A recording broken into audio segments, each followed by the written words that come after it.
Welcome to Playing with Fire, the podcast for people who are ready to custom build their love. We're talking about non-monogamy, however you design it, as an individuation opportunity. Want to leave the default and make your life spectacularly you? You're in the right place.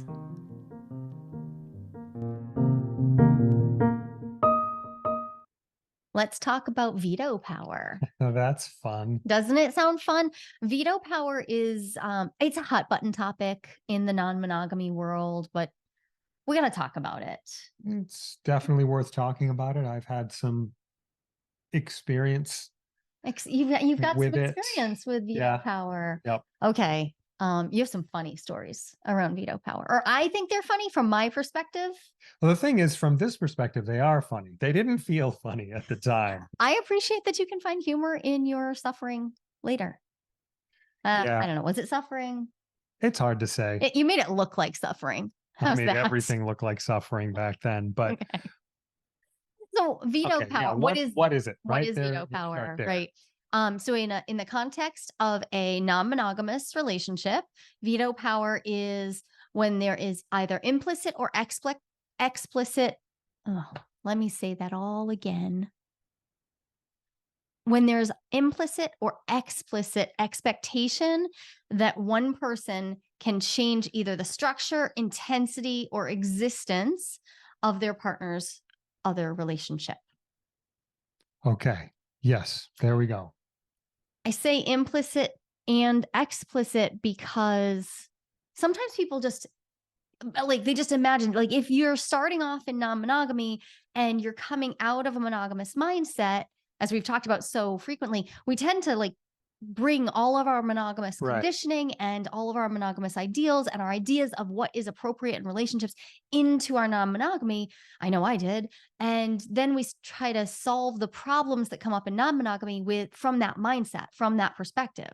So then we're inside the monogamous paradigm, inside a non-monogamous relationship.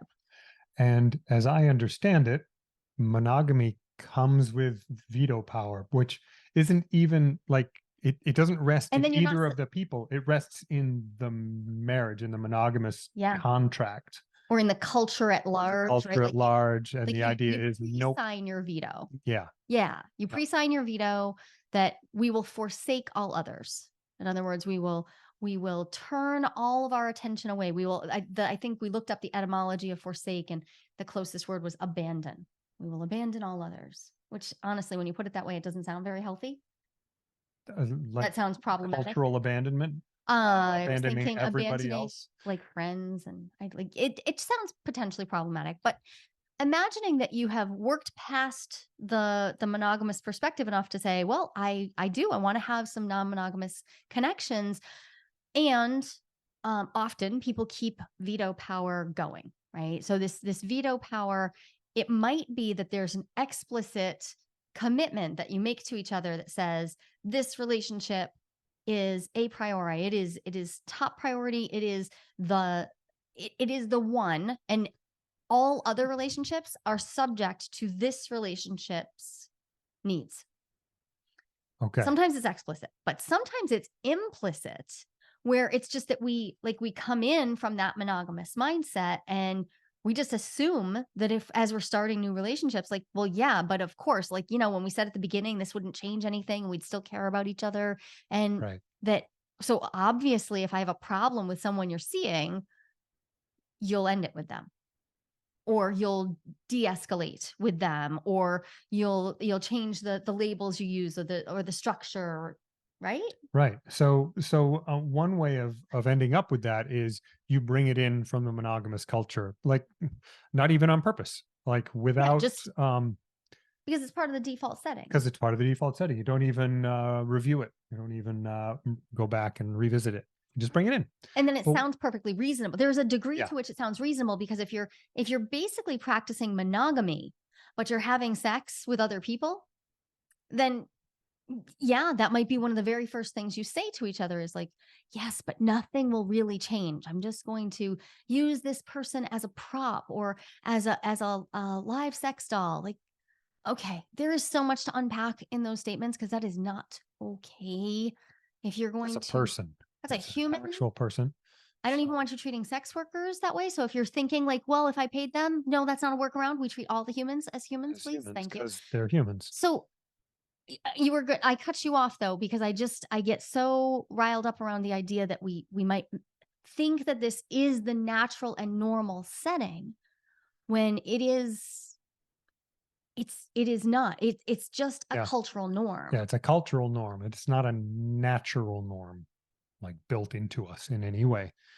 Um, yeah. So where I was headed is you might accidentally or unintentionally bring it into a non-monogamous context.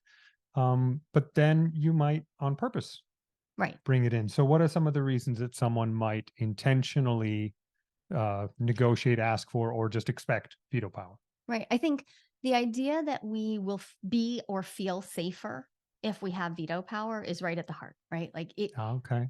it's easy to it's very easy for me to feel compassion for that. Like at a surface level read, like a plain text read of that feels like, yes, I would be safer. But it's not real. It is definitely it's it's not just problematic. It's also not real protection. No, it's not. Because if you're in a consensual relationship of any kind, monogamous, non-monogamous, if you are in a consent-based relationship, in other words, if you do not force your partner to never leave you no matter what you do to them, right? In other words, as long as if you're not abusing your partner and you understand that, in fact, they have the right to end the relationship, then it doesn't actually provide you more safety Okay. because it gives you the illusion of more safety. But what it also provides is the potential for so much resentment and hostility. And it's just occurring to me now as I'm thinking through it. Yeah, 'cause there's a lot of resentment that can come up from that. And parents who are listening to this, parents of older children, maybe even some younger children. So I'm just imagining as a father, I have a 14-year-old child who wants to start doing something, anything, pick a hobby, pick a friend, like this is what I want to do. And I say, no, they're going to be so energized to go do that thing or be friends with that person. If what I do is I just put up a wall and I just say an absolute no, Yeah. they're going to be so attracted to that. So it's not only does it not actually provide the safety, it can actually backfire pretty impressively. Yeah. And it does. So it wakes up all of our childlike and adolescent parts Mhm. frequently. Um, and when we're making like if you're intentionally building in a veto policy, often it's because you don't want to have other more nuanced conversations about how do I seek safety? How do I feel safe in this relationship? How safe am I at all? Mm. Like you may be hoping that the veto policy itself, like having that sense of control, will provide you a sense of lived safety. Unfortunately, how I see it play out is that is illusory as well as potentially damaging to all of your relationships. And it's also this is a good time for us also to talk about what couple privilege is. Yeah, I think it flows right into that. Yeah. So what's your understanding of couple privilege? I usually My understanding of couples privilege is, and this can be explicit or explicit or implicit. It can be stated or not. It can be completely unconscious, or it can be like, yes, we are a couple, and therefore, and here's the therefore.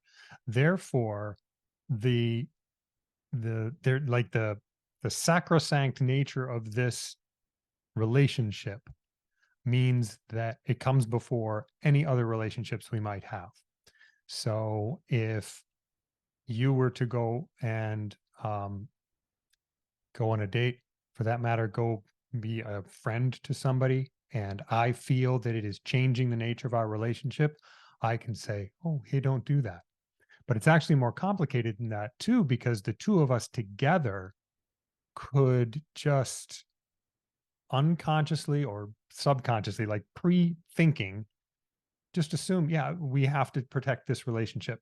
right. We have So to we give the prioritize this relationship. in the face of even really Mhm. like an outcry of need from another place. Yeah. So let's Oh, I get will more, absolutely deal with that need as soon as I have dealt with the needs over here, or the wants, or the or the wants, or slight the implication that vague, maybe there's yeah, of it. Yeah. So preferences.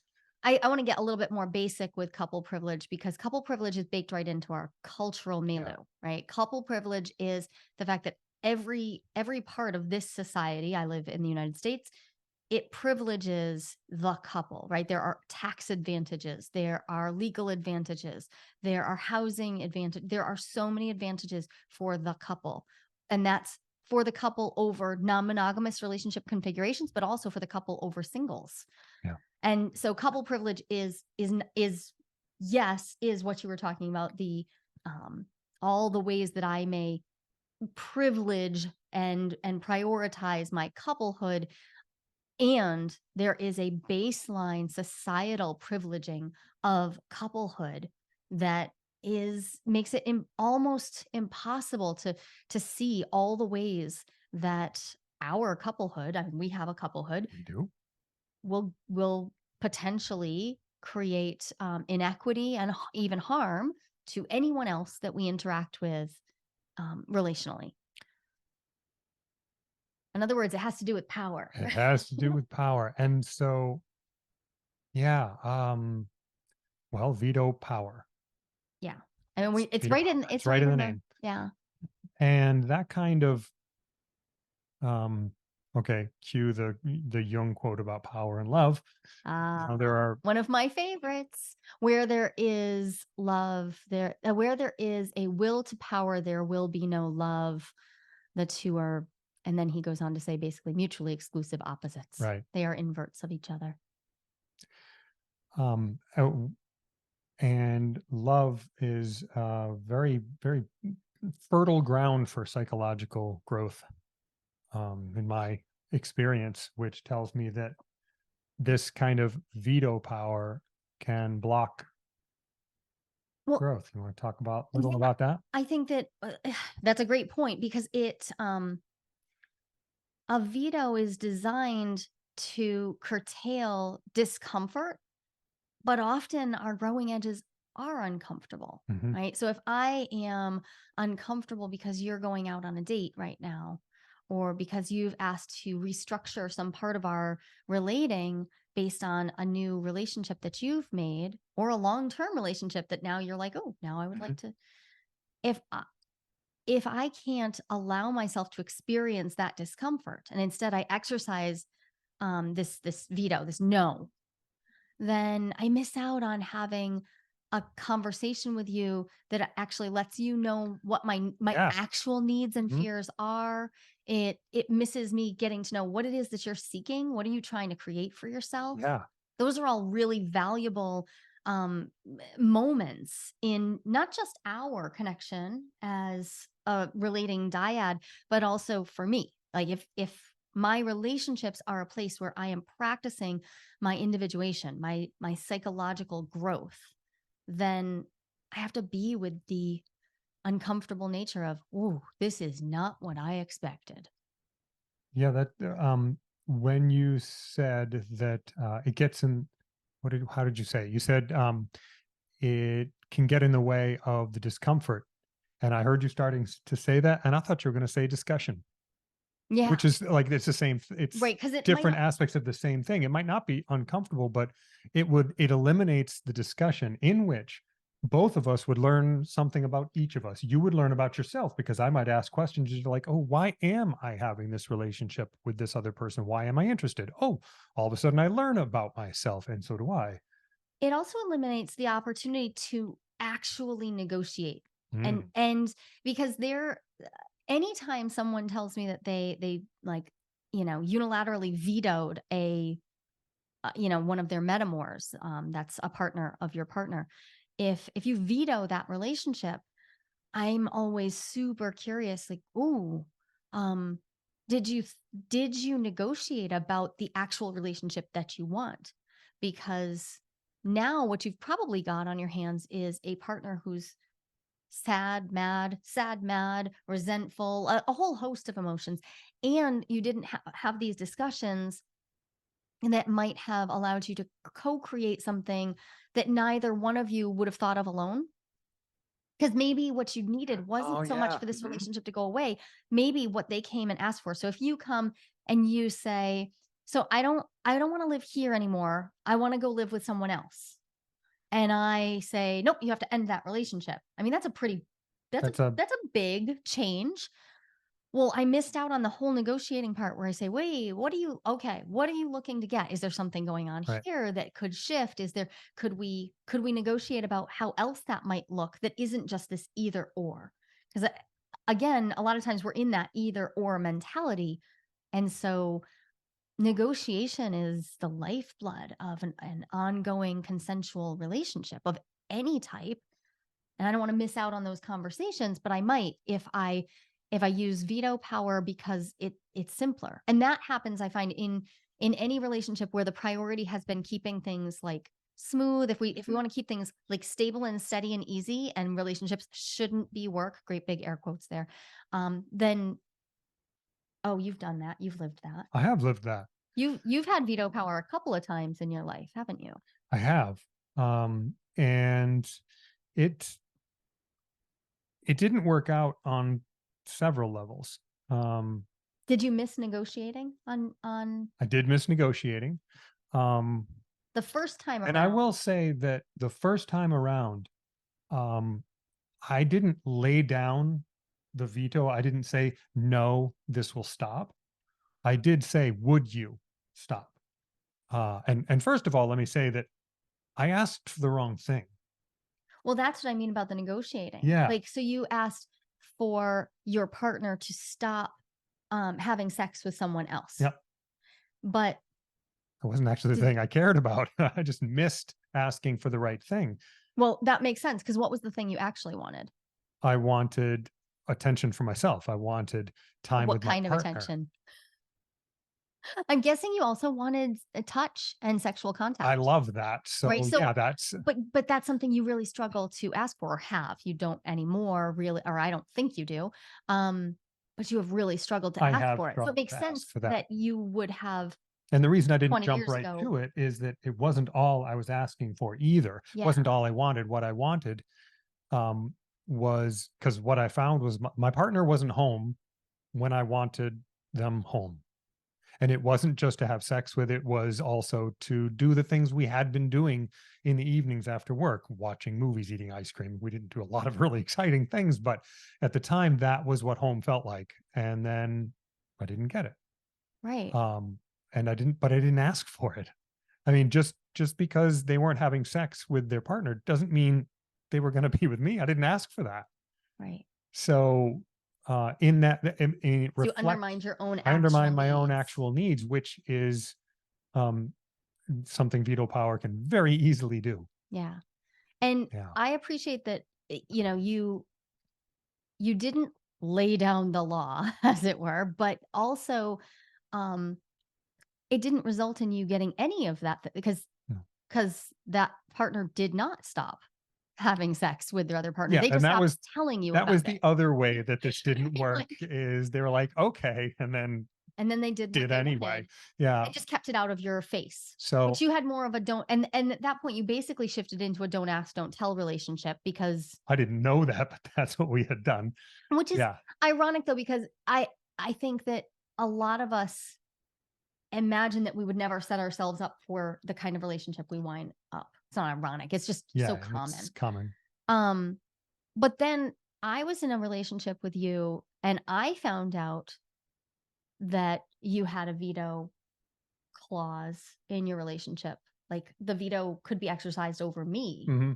Um, and that goes into my, top 20 worst days. The day I figured out that, Yeah. oh, I've rewritten my whole life for you and I can be told to go away at any moment. Ooh, that was a hard That moment. is a crappy moment. Um, and I think one of the hardest parts for me was realizing that the two of you never even discussed it. Right. And which It was just like it was built built into in. the assumption your relationship based on, again, I think this, like the structure, even though you weren't actively monogamous, but like But the it's this other rules of aspect of monogamy. couples privilege. But and couples privilege, I get this mental picture of, okay, so these two people get to make a bunch of like rules and they get to prioritize and make a bunch of things happen, when in fact, um it also is that the relationship of those two people holds a bunch of weight and priority. And And the relationship because becomes like a third person yeah, in the room, like its who's like, own entity. yep, And it literally does, like legally speaking, the marriage forms, it's almost like it forms a little mini corporation. yep. Oh, now you have this unit. That's its own whole thing. You even have to register for married status. It's very much a corporation type thing. And one of the ways that I can feel that from here is I remember what it felt like to feel like I was getting vetoed by the relationship I was in, because these were all my choices. I got to do whatever I wanted to do. And I had already had So you experiences with felt my the veto partner. I felt the veto. My on you, partner, even though it was technically about like you had a partner who believed that they could veto my relating to you. Like okay, you come back to her and I go away. But yeah. you felt like the relationship itself was also able to veto you. And the reason that I felt that is that I had this sense of justice where, okay, so my partner had already had sex with somebody and had for years, had this other relationship, and then I'd had that, would you please not have sex, and then they did. So I could have had this justice thing of, well, sauce for the goose is sauce for the gander. My turn. I get to now. But I wouldn't even hold that up for myself because I felt the couplehood enforcing something, not my partner. My Right. partner, I could have like been like, nah, this doesn't make sense. But the couple, but the marriage, But the oh marriage, yeah. yeah. And then I just buckled. And that's where you and I got into a bunch of conversations, because when I became aware of it, it was an awkward moment for me because you and I had bought a house together at that point. Yeah. It was really awkward because I was like, wait, so we bought a house together. It would, longer story. If you haven't heard our ridiculous whole story yet, We don't have like, time for yeah, we that don't have right time for all now, of but that. But sum it up, all three of us were living together, and you and I wound up buying the house together, and she didn't want to buy the house with us. So you were married and I bought the house with you. And now there was veto power that I found out could be exercised over me. I'm like, so cool. Who gets the house then? Because now there's another legal entanglement. And I'm yeah, like, oh, that is a really this is interesting question. And I know most people's stories won't be that ridiculously complex, but I also have heard other but also stories that some of are you will silly. be that Right. complicated. And what it boiled down to was we didn't have agreements. Yep. We had assumptions. And this is so the veto, which avoids discussions that could lead to agreements, it is the opposite of connecting. It's actually Yeah. isolating. It creates walls between us. Yeah. Um, And and and then and then there are so many other ways that veto power can be problematic. I don't have a lot to recommend for it. So if you're waiting for me to flip this and be like, and it's also wicked good if I yeah, I don't don't have anything in that direction. I don't either. Because here's the other thing. I'm a jealousy researcher. Unfortunately, veto powers seem from the many, many, many interviews I have done and then coded, um, veto power tends to increase a sense of ownership. It tends to increase the sensation and feelings of jealousy. It tends to increase monitoring behaviors and a sense that I get to monitor your use of technology and what's going on in the rest of your life. It tends to, at the same time, increase a sense of control without actually increasing the actual amount of control you have, unless you're going to abuse someone and say, hey, you can't leave me. Like we said before, like we all get to change our minds and change our relationships, and that's how divorces happen. And so increasing the felt sense of control isn't the same as increasing your actual, like, no, nothing could change, I am safe from this. um it also it decreases a sense of actual connection and Yeah. like you said, and it helps us not practice the skills. Like a lot of non-monogamy is skills. It's skill building. How do I have the conversations that I need to have? How do I make the repairs that I need to make? How do I navigate extricating myself from the monomind and from all of that? How do I do that? And yeah, it doesn't have a lot going for it, and it has a lot of drawbacks. Um, so So, that said, you might have a veto power clause in your relationship right now. And and if you're listening and saying, okay, maybe I want to change this. Maybe we want to not have this. yeah, What do we do? I think there are two things that stand out big to me. The first is making it visible. If you've got an implicit veto power, um, if you simply make it explicit and say, you know what, I think we've been operating under the idea that we have this thing called veto power in our relationship, and okay, let's make that visible. What are the ramifications of that? What do I think it's Mhm. getting me? And then just do a pro cons list. What does it actually get you versus what it feels like it will Yeah. get you? So make those implicit veto powers visible. And also making it clear to yourself that all of your decisions and choices in your relationships are yours. They're all You yours. as the individual. Your your relationship, your whether you're married or whether you're just in a committed relationship, right? And there it is. It doesn't have rights of its own. Um, okay, then that means those rights belong to the individuals in the relationship. That also means the responsibilities belong to the individuals in the relationships. The decisions belong. And one of the ways that I struggled deeply with you when you had this veto power in a relationship that profoundly impacted my life, my children's lives, was that you kept like you kept disowning the idea that you actually got a say in this. You kept Oh putting yeah, you I would. yourself kept like Yep. putting it off on like, well, but I'm married and well, but it's over here. And Yeah. you wouldn't take Yep. responsibility for the fact that you were day by day agreeing to reinforce that idea. And it left me in a very precarious position, but also it left you not practicing agency and autonomy Oh, and like completely. Yep. maturity. Like, Yeah. and I believe that that's what at the end of the day, that's what led to the dissolution of that triad was that you wouldn't stand there and say, this is me. These are the decisions I'm I making. would not. I would not take responsibility for anything. I And wouldn't take responsibility for what flavor of ice cream to get. oh, that's true.